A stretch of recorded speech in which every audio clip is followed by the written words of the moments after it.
Welcome to another episode of Come Back Stronger, where we bring you stories from people who have overcome obstacles, injuries, setbacks, and challenges and have come back stronger. I'm Jimmy Fasig, and I'm here with my law partner, Dana Brooks, and we are really excited to present to you today a young lady by the name of Paloma Rambana, who has a story to tell. What do you think about Paloma?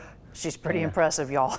Yes. You're not going to believe us whenever we tell you how old she is. She sounds she sounds kind of like a Supreme Court justice. Yes, she's brilliant. She is a brilliant She's very young woman. articulate. You're going to be very impressed whenever you listen to this young woman. You're going to go, wow, I can't believe she's got any more education left to complete. She sounds like she's done. 16 years old. She is she's legally blind, and so she has spent her youth learning a lot, and she's extremely smart, but also she is a big advocate for those who are legally blind. So she has taken, she's a classic comeback story where she has taken the pain and the challenges and the lessons that she's learned in life, and she has used them to motivate her to help other people, which is what I love about her. And there's a lot to love about Paloma. There's a lot to love about her, and starting with her parents. They're friends of ours, and we love them dearly. They're both immigration attorneys, and you can tell that she grows up in a home where people know their way around words. Yes, yeah. So she's obviously made them proud, and she's a great role model for her younger sister. But when you find out what she has done and the lives that she has touched and changed through her advocacy, you're going to be pretty impressed. At 16 years old. At 16 years old, and she's not done. Yeah. She's just getting started. Just getting started. Oh, no. She's just getting warmed up. She's going to shame some people. Yes. Trust me. So we're really excited. We're going to go to a commercial break, and when we come back, we're going to introduce you to Paloma Rambana. And you know what the insurance company offered him? $5,000. Really? He's completely blind, and they offer him $5,000. Ask him to sign a release. To a lot of people, especially when they're hurting and when they're down and when they're vulnerable, $5,000 is a life-changing amount of money. And they're not looking at the value of what has been lost. They're not looking at what it would take to make that person whole, which is our job. That's our job. Their job isn't. Their job is to save the insurance company money. Right. And they look at this person and they go, I bet $5,000 would get your full attention. Right. And they come in and they dangle it with a settlement release, and then once you sign it, you're done. You can't come back to us and ask us to wave a magic wand and make that go away. That can't go away. My client didn't accept the $5,000. We took him all the way to trial. We got a $5 million verdict. Welcome back to Come Back Stronger, where we are introducing you to Paloma Rambana, a young lady who is legally blind and has used what she has gone through to come back and help other people like her. Stay tuned. Paloma Rambana, thank you so much for being here. Thank you so much for having me. You are 16 years old, but you are an advocate nationwide for the visually impaired and the blind. Yes, I right? am. Did I say that right? Yes, you did. Okay. You make me nervous. You're 16 and I'm 47, and you make me nervous because you're so accomplished. I hope that it's going to be equal playing ground here. So tell me a little bit about, let's start with your visual impairment and what it's called and how you were diagnosed with it and what age you were. Absolutely. So I was born with a rare condition called Peter's anomaly, which is a million births rare condition that affects the corneas in the eye, and it is basically like a cloudiness in the corneas that creates a distance issue in my case. So what the average person can see from 100 to 200 feet away, I have to stand at a 20 feet distance to see the same thing. And it was actually a really brilliant happenstance that happened when I was born. 3 days after I was born and about to be released, I had a seizure, and that was when my parents recognized that there was something that certainly wasn't right, and it took a lot of neurological testing and different things to figure out what exactly was wrong, and they figured out that it was something with my eyes, and I was transferred to a variety of different hospitals because I was born during a hurricane, and Bascom Palmer down in Miami was closed at the time. So I had to be transferred from Emory back to Bascom Palmer, where they diagnosed me with Peter's anomaly and gave me what's called an iridectomy, which is where they create two surgically made pupils and allow light to come into the eye. And that was how I got my sight. And ever since then, I have been legally blind with that same vision diagnosis that I was describing earlier with the distance. And it's been a beautiful thing. It's certainly shaped my perspective into what it is today. today. That's awesome. And I've known your parents for a long time. Yes, because yes. they're immigration attorneys in town, and they do so many things in the community. So it's really been a joy kind of watching you grow up. I've got a 16-year-old son too, and you're 16 right now, and it's just been really neat watching you grow up. Oh, thank you. And you and your parents do so much in the community. So tell me a little bit and in fact, you've just been named one of the 5 young women to watch in Tallahassee, right? Yes, I have. Yeah, that was a very wonderful honor, and to be able to share that with my mom, who was one of, I believe, the class of 2010 for the 25 women you need to know. So to be with her there is great. Yeah, it definitely is. So tell me a little bit about what you do to advocate for legally blind and visually impaired people in our legislature and nationwide. Absolutely. So in Florida, we have funding from 0 to 5-year-olds for the Blind Babies program, and then for 14 to 22-year-olds in the transition program. But for a long time, there was a key gap, which was from 6 to 13, which is your first year of elementary school to your last year of middle school. That was just unfunded by state or federal programs. So when I was in this gap, I ended up losing one of the most important magnifiers for me, which was a CCTV, which allowed me to basically just take a camera to any document and make it bigger and change the color contrast and do all sorts of really great things with it. But it broke when I was in elementary school, and it is a $5,000 repair or $5,000 for a new machine. And that's certainly something that wasn't affordable for my family at the time and isn't affordable for every family. So I had the wonderful opportunity when I was 9 to lobby the legislature, and I was able to lobby for money for this direct budget request that would go to filling this gap, and we were able to secure $1,250,000 and $500,000 in the recurring budget to establish basically a temporary clause for this to fill this gap, and the $500,000 has led to wonderful programs, and now that I'm 16, I've been picked back up by what is federal funding for the transition program. So wow, it's been a great journey. That's the local level, and then nationally I've lobbied for hard of hearing, deaf, and blind, visually impaired legislation at the national level, talking to Rubio and Scott about different legislation for that. I can't exactly tell you what happened from those discussions, as they were a little while ago, but it has been certainly a wonderful full circle moment. My gosh, Paloma, you are so well spoken, and you're making me feel like a slacker over here. I'm mesmerized with you. I don't even know what to ask because thank you. You're so informative and you're so well spoken in your delivery. I'm sure your parents are very proud. Yes, thank you. You remind me so much of your mom sitting here listening to you, and of course your dad too. Yes, I get my mom a lot more often because we look alike, we sound similar, so it's certainly like we could be twins. It's funny. So tell me what kind of challenges you face now as a 16-year-old, because, I want a lot of people watching this to understand that you can have challenges and you can overcome them. So, your life is not perfect. You do have a lot of challenges still. So if you could tell us what those are and what you do to overcome them. Absolutely. I think throughout all of my education, I have experienced some challenges when it comes to accessibility, because oftentimes accessibility is an afterthought for educators and overall perpetrators of the systems that we use every day. And for me, a lot of my challenges have related to asking for help and getting the help that I need and the tools that I need to succeed. Even now that the gap has somewhat been filled and my work is in many ways finished, I find myself having to ask for things that the ADA should automatically cover or should be understood by the general public. So a lot of the challenges that I face come when it comes to education and information and getting the educators to be educated on what I need. Like, what do you need that you find that isn't available? Most times it's about making things easily accessible visually. So if I'm taking a exam or working through problems online or digitally that are just not easily transferred over to that way, they are hard to read or hard to digest for me, I will have to ask for a teacher to either make it in a different form, and sometimes it's just about the willingness to do that. There might be a way to do it, but there might not be the willingness, and that's what's really hard, is getting people to understand that I deserve to learn as much as everyone else, and so making those accommodations is just a standard procedure instead of something where you feel like you're going out of your way. So most commonly I'll find it that people don't want to change fonts because they're going to compromise their aesthetics, or there are certain goals that they have that they feel would not align with being accessible, when that's where it just comes from. Accessibility needs to be at the forefront of our creativity and our excitement for learning, because if it's not, then we have more challenges in the long run than we do when we just start thinking about it from the beginning. I love that you don't just lay down and take it, though. Absolutely not. Instead of saying, no, I can't see it, and oh, you can't provide the accommodation. Okay, well, I guess I just can't do it.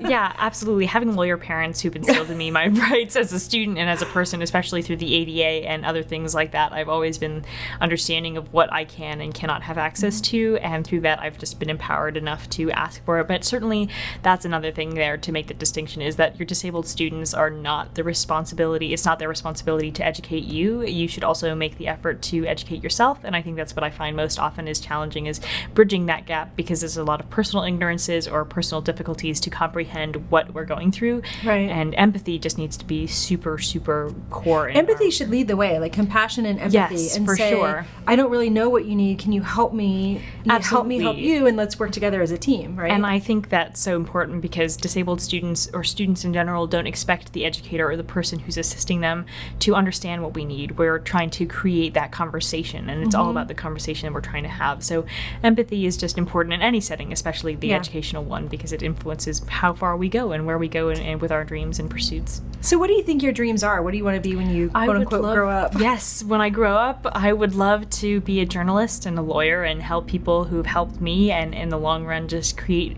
more dreams and make their dreams a reality. I think that's the core of it all, is just keeping up that same momentum that I had when I was younger, and advocacy and all of that. So I see myself going to NYU Steinhardt. That's the dream school up in New York, and then finishing up there to get a master's at Columbia, and just seeing where else the world will take me from there. But I would love to move up north and spread my wings out there. So seeing how far that will get me after That's this awesome. college application process starts in August is exciting and also nerve-wracking. A little for sure. daunting, a little daunting. Yeah. Well, when we come back from the break, I want to talk about your book, and I want to talk about your awards and accolades, which are too many for me to remember. So I can't wait to hear you talking about that. I look forward to it. Oh my gosh. When I was 16, I was skateboarding and breakdancing and making fried chicken at Friar's Chicken. I was not thinking about saving the world. I was not thinking about advocating, going to the legislature. I mean, what an incredible person. And I hate to giggle and laugh. I've just never seen a child so put together like that. I'm like, we need to clone her. And I know that her parents feel the same way. But you see now why she's one of the 5 young women you need to know in this town. Do you have any doubt that she's going to get into Columbia and she's going to be a lawyer? Just zero doubt whatsoever. NYU's probably already sent out their acceptance letter, and they're lucky to have her. But wow. How many people go through challenges like that and then think about other people? Most of the time you're just like, well, poor me. Poor me, poor me. Woe is me. Right. I need something that I'm not getting. But she's like, well, shoot, if this is happening to me and I don't have $5,000 laying around to do this or whatever, what other kids is this happening to? And then she goes out and learns, educates, realizes there's this gap in funding. And next thing you know, she's 9 years old, putting on her suit, going down to the legislator, telling people she needs $1,250,000 right now, and I need 500 recurring, and I need you to pay attention to this, or I'll be back. And who wants to be lobbied to by a 9-year-old who's got a superior moral position? Not me. 100%. So how effective? My favorite quote was, "I deserve to learn as well as anybody else." Heck yeah. I'm telling you, man, listen, if you're out there, you deserve to learn as well as anybody else. You deserve to be wealthy like everybody else. You deserve to be healthy like everybody else. Why? And she had that confidence. I think, we know her parents, they instilled that confidence in her, and so she was like, I can make this happen. Not only for myself, but for other people. That's right. Very nice. Well, we're going to go to a commercial break, and we're going to come back and hear the second part of Carrie Roan's interview with Paloma Rambana. They might show up at your door with a check for $500 to try to get you to sign on the bottom line. They will do anything they can to save the insurance company money, and if you hire a lawyer and come back stronger, then you are going to be dealing with them on a level playing field.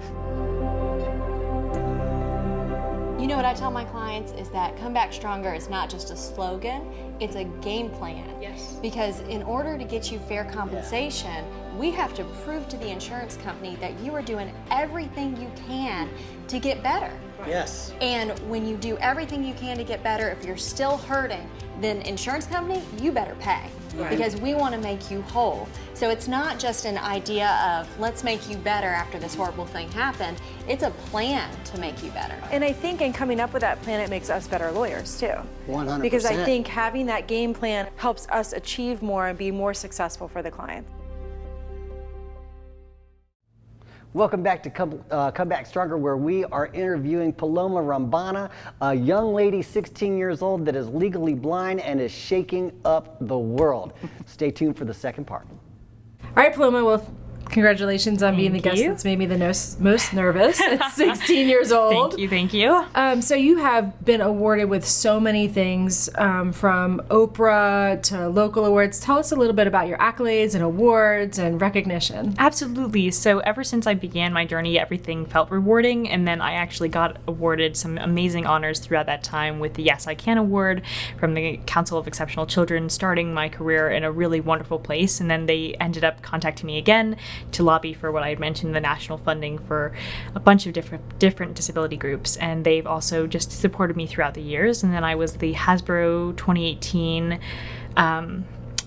I was one of their Hasbro heroes. I don't remember the exact name of the award, which is embarrassing, but that's cool though. The Hasbro Toy Company. The Hasbro Toy Company. I got to go to the toy fair and experience that firsthand, which was really, really wonderful. Nice. And 2018 was a great year for me. I got to be one of Oprah's 2018 Health Heroes and Prudential Spirit of Community Award winners, which was really wonderful because it was both at the state and national level. So it's been a whirlwind of opportunities for me. I have to say that I have a lot to be grateful for and a lot to be humbled by.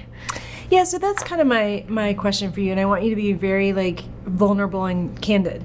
Do you ever feel bad for yourself? And if you ever feel sorry for yourself, how do you pick yourself up out of it and remind yourself about all the great things that you're doing and all the great things that are going on in your life?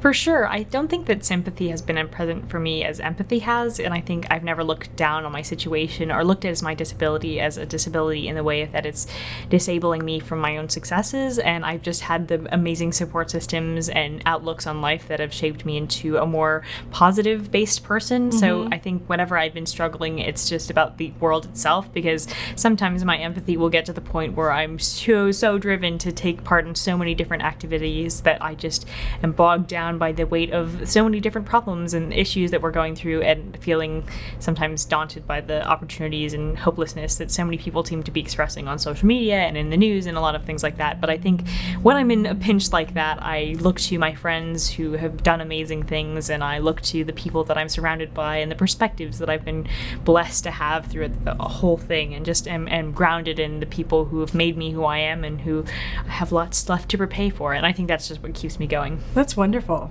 My goodness.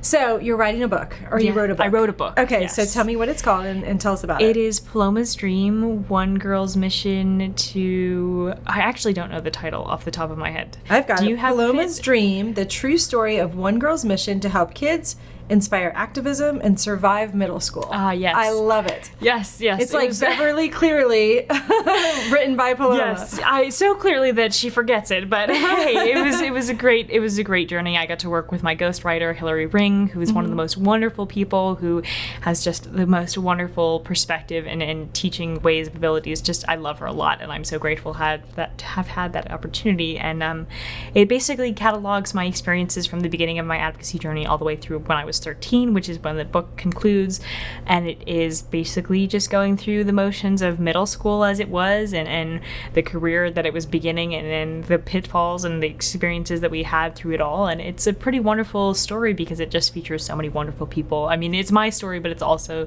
the people who I get to share it with, and it shows the people who've shaped my perspective, and I owe it to so many people that I have the opportunity to share my story. And then last year I was approached by Benchmark Education, and there's a textbook about me as well, which is now required reading in Broward County, which is really, really wonderful to have that opportunity too, to just be able to inspire our kids in the public education system, especially over something that's so important to me and can so hopefully be important to them. If somebody wants to be an advocate for something that's a cause that might be near and dear to their heart, how would they go about that?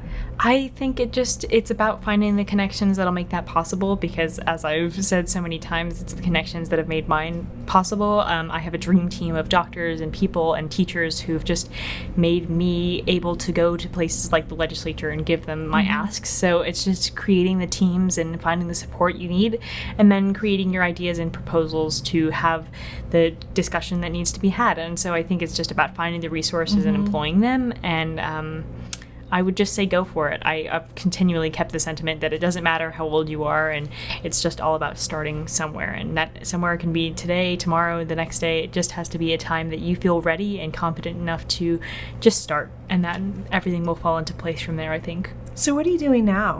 I am working on my Girl Scout Gold Award. I'm a Girl Scout senior, which means that I've been doing this for over 12 years because I started as a Daisy Scout with some of my best friends. Aww. And I am trying to make Railroad Square murals more accessible to the visually impaired and blind because public art needs to be enjoyed by all of us. And for me, I've had a constant issue with the accessibility of public art because I need to get closer, as my condition is a distance issue, to just appreciate it. So I have decided to deploy a new concept of QR codes, which will be scannable by anyone, vision impaired and otherwise, that will lead you to an artist's audio recording of their work and a personal biography so that people who can't see are still able to envision what the work would look like to them. Wow, what an amazing idea. Thank you. I love that. Thank and I would you. love to access the QR code for too, sure. even if I can't see the painting, Yeah, just to hear all the information. For sure. Audio tours are so essential, especially to anybody experiencing anything. It's just even more exciting to have the all-text description of it from the artists themselves. That's a really neat idea. Thank you. Anything else cooking up in that big brain of yours? Well, I'm doing a lot of applications for schools Yeah. and for summer programs, and I'll be a senior next year. I'll be the president of National Art Honor Society, so I look forward to seeing where that takes me and exciting things that'll happen there. But lots of good opportunities that are happening, and I'm just excited to be part of it. What would you tell somebody who's watching the show right now, who's facing some of the challenges similar to what you faced, which I think might be called more abilities than disabilities, right? Sure. What would you say to them about how to keep going or overcome their challenges or something inspirational like that? Yeah, absolutely. Your perspective is your most precious personality trait, and to treat it as such is the most important step of growth and healing that we can do as people.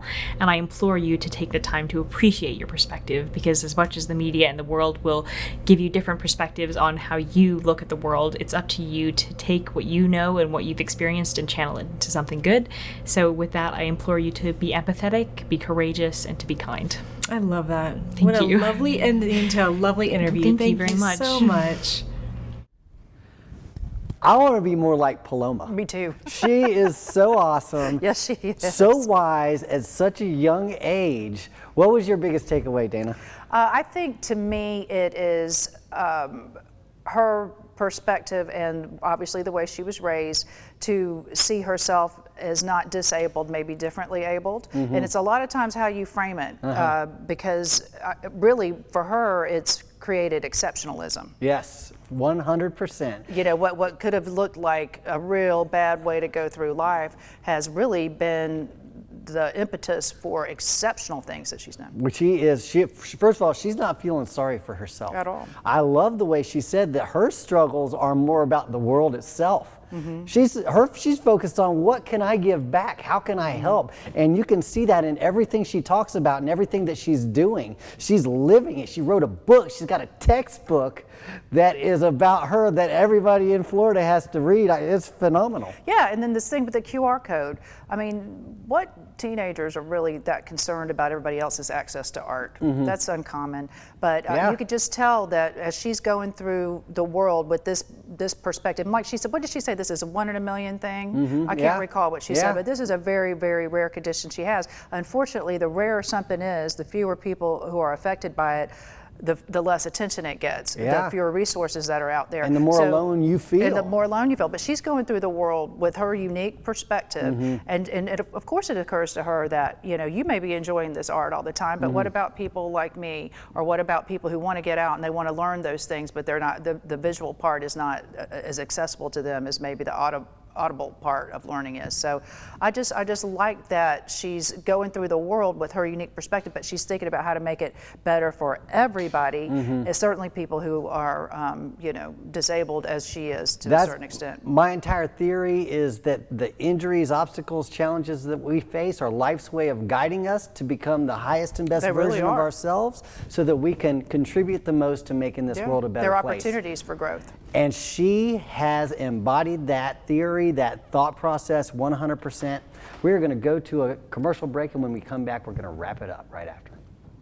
To me, Come Back Stronger is about starting the case with a plan and with a goal of not just to get back to where you were, but to actually move forward in your life. When an insurance company sees that you've been hurt and you've been in an accident and you've got medical bills, you've got pain and suffering, you have property damage to your vehicle, you are at a very low point in your life. And what an insurance company will do is they will try to take advantage of you.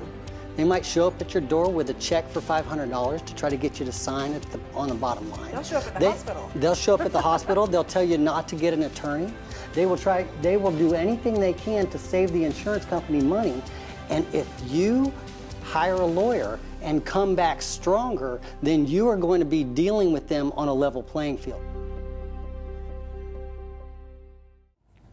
Welcome back to Come Back Stronger, where we just had 2 interviews with Paloma Rambana, an incredibly impressive woman. She is a young woman, 16 years old. She is legally blind, and she has had a book. She's written a book. She's in a textbook, so they teach about her in school. She has changed the law. She has literally changed the world. And so one of my favorite quotes from her is, "Perspective is your most precious personality trait." Yeah. Dana, what do you think she means by that? I think she's talking about something that is so unique to an individual. You know, like there's lots of people who have personality traits where they're outgoing or they're sporty or they're fun or they're kind. But your perspective is uniquely your own. Nobody else has that but you. And I think that's what she's saying, because she has such a unique perspective. The ways she's gone through life and she's affected other people's lives is to bring something that she's paying attention to that may not be getting a lot of attention from other people and saying, this matters. You know, I want to make this to where other people have all these opportunities that I have, so they can learn, they can continue their education, they can pass laws, they can go to the best schools. Yeah. You know, this should and that's not why be she's looked written at the as a book handicap. about that. Yeah. And so her perspective is that the challenges that I face in life should push me and motivate me to help other people. Yeah. And that's what she's done. Well, that's her book, Paloma's Dream, you know, and she wrote that book because she has a dream of a life that she wants for herself, but also for other people, so they can identify and say, and it's kind of tongue-in-cheek about how to get through middle school, but good Lord, that's some of the worst times of a person's life. That's just the worst. And just the empathy, like she says, not so much sympathy. I got all, you know, don't feel sorry for me. You know, the empathy is, I wonder what it's like for that person. And she lives and walks it every day. She's such a good role model. Yep, she's a role model. I want to be just like her. One of my favorite things she said at the end was, just be kind. It's been a very great show. I'm really excited. We can't wait to see y'all next week for another episode where we bring you another story of someone who has come back strong. I love nothing more than when a former client refers me a friend or a relative, because that shows me that they really appreciated what I was able to do for them. And the thing that's most rewarding to me and the thing that I'm proudest about with this firm is that we truly do love our clients. I've got them in my phone. I follow them on social media. I celebrate when they have their grandbabies or when they change jobs or when they have, you know, their first baby. And that's, I mean, that's real. And it's so rewarding from a personal standpoint and a professional standpoint. And I think that realness and that relationship helps us make their cases so much better too. 100%. They're not just another number to us. They're not just a cog in the wheel. They're not just a way for us to make a living. It's just a way for us to have better lives ourselves by getting to know so many clients and helping them. I think that's why so many of our clients come back to us and send people that they love That's true. and know to us. That's the best part. It's